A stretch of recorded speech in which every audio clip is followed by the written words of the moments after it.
Have you ever seen a house without windows? I don't mean boarded up windows. I don't mean curtains drawn tight. I mean no windows at all. Just plain, seamless walls. Smooth black wood. A place that doesn't feel abandoned.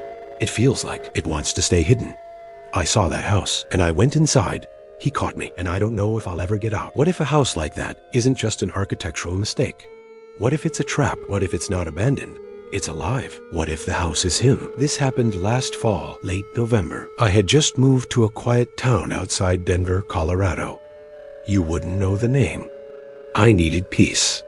My relationship had ended badly. My job was wrecking me, and I felt like I was collapsing into myself. So I packed everything and left. I rented a small house near the woods. Old, creaky, but warm. No real neighbors except an old man across the road who never said anything, just waved every morning from his porch. I didn't mind the silence. I welcomed it. 3 weeks in, I decided to hike deeper into the woods behind my house, just to clear my mind. It was supposed to be a short walk, but that's when I saw it. A house, a black house, sitting still in the middle of the forest. No driveway, no path.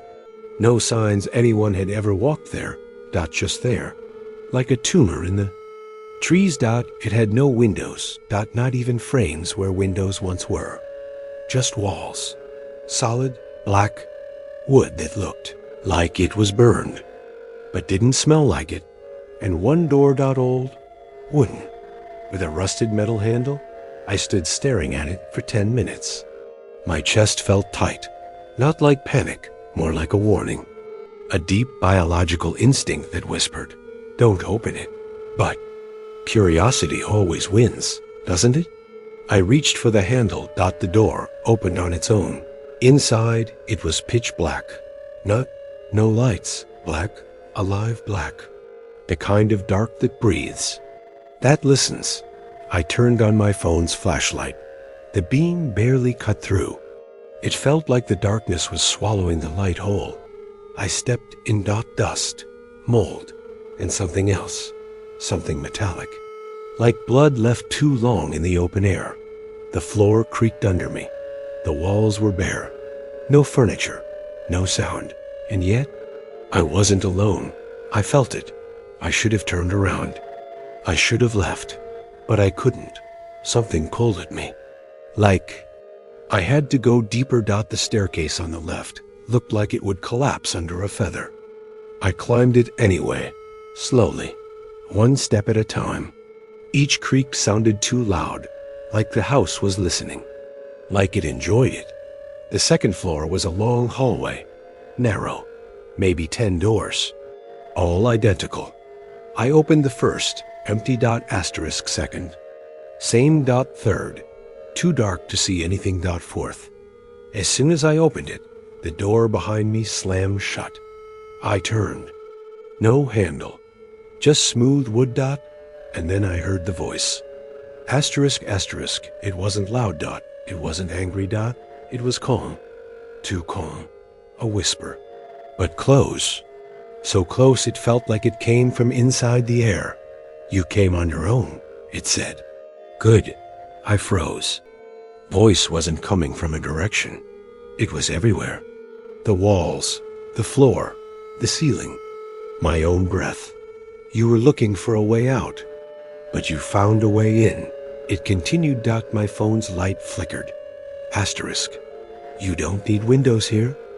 I ran to the wall, slammed my fist. Wood, stone. I wasn't sure. No cracks, no seams.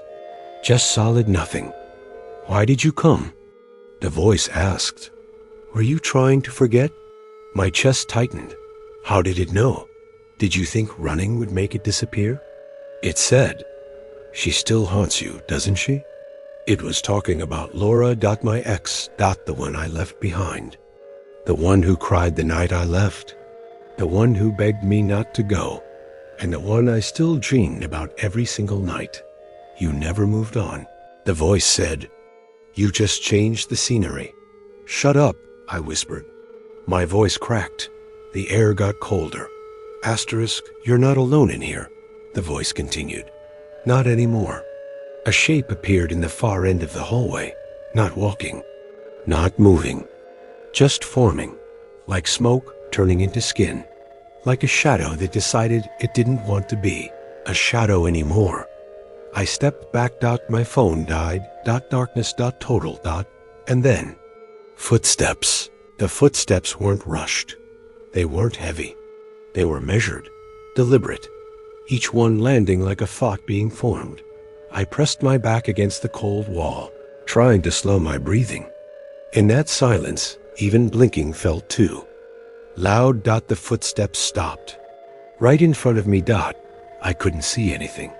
I couldn't feel anything, except the sense that something was right there, inches from my face, studying me, listening to the sound of my fear.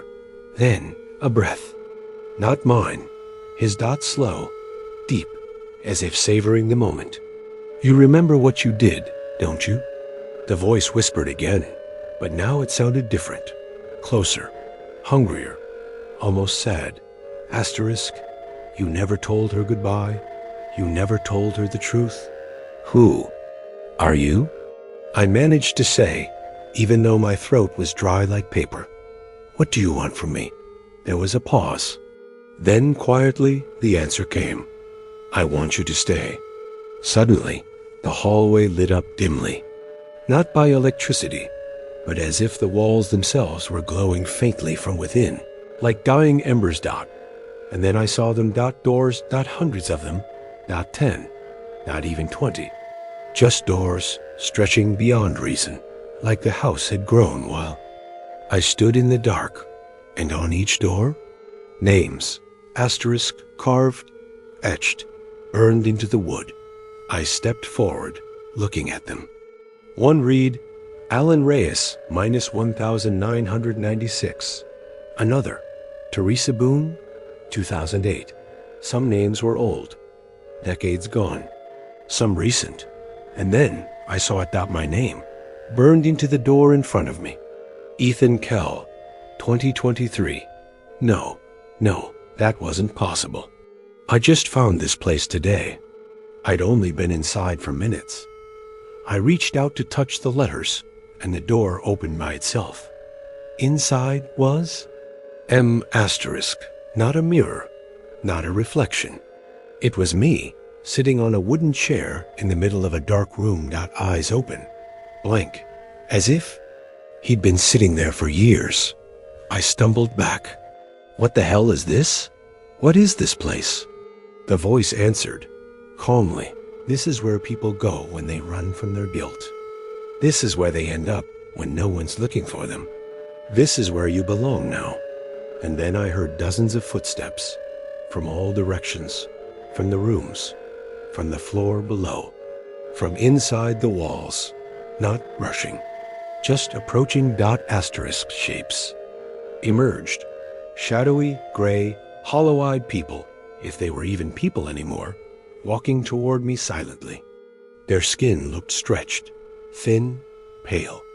Their lips didn't move, but I could hear them in my mind. He caught me too. He caught us all. Now you're part of the house, I screamed. I ran. I don't even remember choosing a direction. I didn't care. I had to get out. I ran down the hallway, bursting through random doors, falling down narrow staircases, until I found a light. It was coming from under a door. I threw it open, and I was outside. Asterisk, the forest. The cold air. Nighttime. Looked behind me. The house was gone. No structure. No black wood. Just trees. They found me the next day, walking barefoot along the road near my cabin. My feet were cut and bleeding. My phone was still dead. I couldn't remember how long I'd been gone. They said I was missing for 3 days. I told them what happened. They didn't believe me. Of course they didn't. But when I went back, when I tried to show them the house, it wasn't there. No black wood, no burned smell, just empty forest. Still, sometimes at night, I hear that voice. When I'm lying in bed, when the wind dies down, I hear it whispering, you left once. You won't next time. Asterisk and worse. Sometimes I dream about that other version of me, the one in the chair, the one still sitting, still waiting, waiting for me to come back.